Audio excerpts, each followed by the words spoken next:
warahmatullahi wabarakatuh. Perkenalkan, nama saya Citra Tazkiyah. Saya mahasiswi semester 3 dari Universitas Islam Negeri Sumatera Utara, Fakultas Sains dan Teknologi, Program Studi Biologi. Sebelumnya, saya ingin mengucapkan terima kasih kepada Ibu Syukriyah MSc selaku dosen pengampu mata kuliah struktur hewan. Baiklah, langsung saja saya akan menjelaskan mengenai sistem pernafasan manusia dan hewan vertebrata. Saat bernafas, ada banyak organ yang berperan dalam mengolah oksigen yang kita hirup.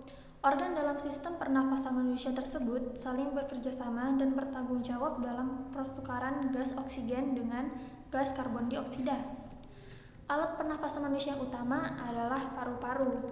Namun, sebelum udara bisa mencapai paru-paru, oksigen akan melewati organ pernafasan lainnya dari hidung atau mulut, lalu ke pangkal tenggorokan, lalu turun ke trakea hingga ke alveolus. Organ sistem pernafasan manusia tersebut dapat dibagi dalam dua kelompok berdasarkan lokasinya, yaitu organ pernapasan atas dan organ pernapasan bawah. Yang pertama, organ pernapasan atas terdiri dari hidung, sinus, faring, dan laring. Sementara organ pernapasan bawah terdiri dari trakea, paru-paru, bronkus, dan diafragma. Selanjutnya, kita akan membahas tentang organ pernapasan manusia bagian atas. Yang pertama itu ada lubang hidung. Saat manusia bernapas secara normal, udara masuk ke tubuh lewat lubang hidung. Di dalam lubang hidung terdapat lapisan kulit yang lengket seperti selaput lendir bernama membran mukosa. Membran ini berfungsi menyaring udara yang masuk. Membran ini bisa berfungsi karena adanya rambut-rambut halus yang biasa disebut dengan silia. Silia sebagai penyaring debu serta kotoran yang masuk bersama udara yang kita hirup. Lalu, kotoran atau debu tersebut akan dikeluarkan melalui bersin. Selanjutnya ada sinus. Sinus adalah lubang-lubang kecil di tulang tengkorak kita yang tersambung dengan lubang hidung. Sinus berperan penting untuk mengatur suhu dan kelembapan dari udara yang kita hirup. Dan ternyata, sinus juga berpengaruh pada suara yang kita hasilkan. Selanjutnya ada faring. Faring merupakan istilah medis dari tenggorokan. Organ ini berfungsi untuk menangkap udara yang masuk dari hidung dan meneruskannya ke trakea. Dan yang terakhir ada laring. Makhluk hidup yang bisa menghasilkan suara umumnya memiliki laring, termasuk manusia. Laring dapat juga disebut sebagai kotak suara. Saat udara keluar masuk melalui jalur pernafasan, maka akan ada suara yang dihasilkan. Disitulah laring berperan dan menghasilkan suara. Di dalam laring ada organ yang penting yang berperan dalam produksi suara, yaitu pita suara. Selanjutnya, kita akan membahas organ pernafasan bagian bawah. Yang pertama ada trakea. Trakea bisa juga disebut sebagai jalur napas utama yang menghubungkan organ pernapasan atas dengan paru-paru. Lokasinya terletak persis di bawah laring. Trakea memiliki cincin tulang rawan untuk menopang trakea itu sendiri, sambil memungkinkannya untuk tetap fleksibel bergerak saat manusia menghirup oksigen atau bernafas. Yang kedua ada paru-paru. Fungsi paru-paru tentu sudah tidak asing lagi bagi kita. Paru-paru adalah sepasang organ yang kenyal dan berisi udara yang terletak di kedua sisi dada. Baik paru-paru kiri maupun paru-paru kanan terlindungi oleh tulang rongga dada atau tulang rusuk. Paru-paru merupakan organ pernapasan manusia yang utama. Paru-paru juga dianggap sebagai salah satu organ terbesar yang ada di tubuh kita. Selanjutnya ada bronkus. Jadi, pada trakea terdapat dua buah cabang yang menghubungkan langsung ke paru-paru. Cabang-cabang inilah yang disebut dengan bronkus. Bronkus yang merupakan cabang dari trakea masuk langsung ke paru-paru. Di paru-paru, bronkus kembali bercabang menjadi bronkiolus dan menyediakan suplai udara untuk paru-paru. Dan yang terakhir ada diafragma. Diafragma adalah otot pernafasan yang terletak di bawah paru-paru. Otot ini akan berkontraksi saat menghirup udara dan kemudian akan kembali rileks saat kita menghembuskannya. Perjalanan oksigen dalam tubuh manusia.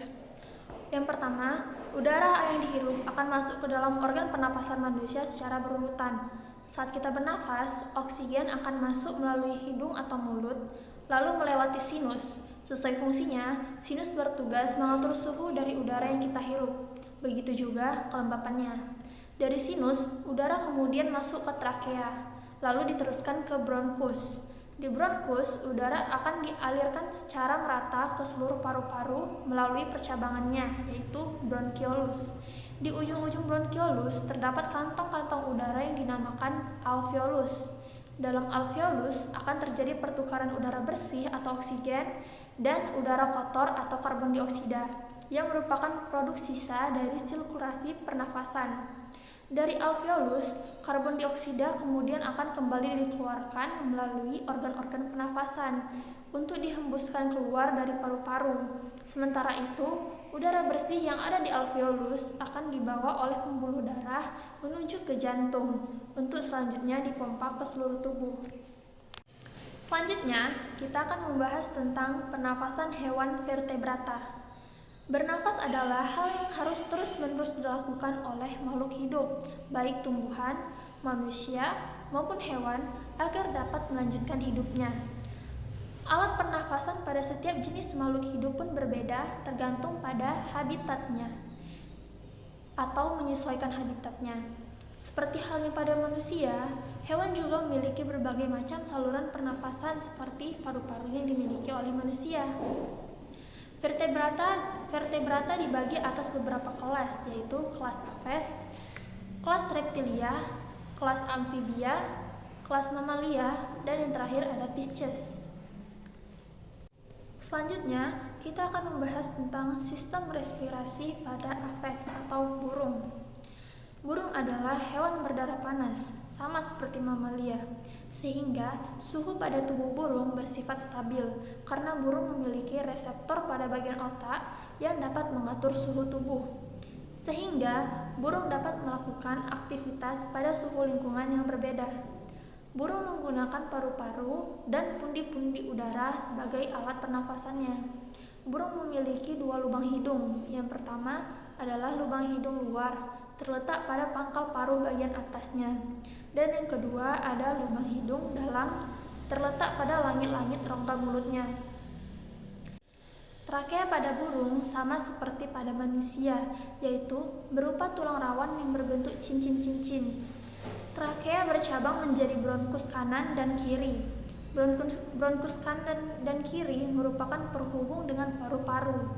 Di dalamnya terdapat lipatan-lipatan berupa selaput yang dapat bergetar menghasilkan suara.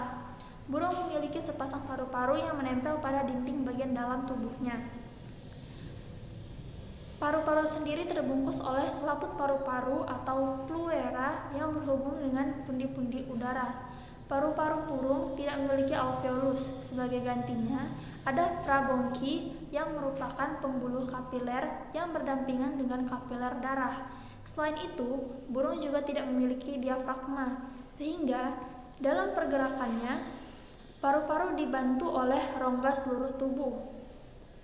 Pundi-pundi udara pada burung berfungsi untuk alat pernapasan burung ketika burung sedang terbang. Totalnya terdapat 9 kantong pundi-pundi udara pada burung. Ada 2 kantong di leher, 1 kantong di antara tulang selangka, 2 kantong di dada depan atau toraks anterior, 2 kantong di dada belakang atau toraks posterior, dan 2 kantong di perut atau abdominal. Selanjutnya, kita akan membahas sistem pernafasan pada amfibi. Di sini kita akan membahas tentang pernafasan pada katak. Katak muda atau berudu menggunakan insang untuk mengambil oksigen yang terlarut dalam air. Setelah berumur lebih kurang 12 hari, insang luar diganti dengan insang dalam. Setelah dewasa, katak bernapas menggunakan selaput rongga mulut, paru-paru, dan kulit. Selaput rongga mulut dapat berfungsi sebagai alat pernafasan karena tipis dan banyak terdapat kapiler. Pada saat terjadi gerakan rongga mulut dan faring, lubang hidung terbuka dan glotis tertutup, sehingga udara berada di rongga mulut dan berdifusi melalui selaput rongga mulut yang tipis. Pernafasan dengan kulit dilakukan secara difusi. Hal ini karena kulit katak tipis, selalu lembab, dan mengandung banyak kapiler darah. Pernafasan dengan kulit berlangsung secara efektif baik di air maupun di darat. Oksigen yang masuk lewat kulit akan diangkut melalui vena kulit paru-paru. menuju ke jantung untuk diedarkan ke seluruh tubuh.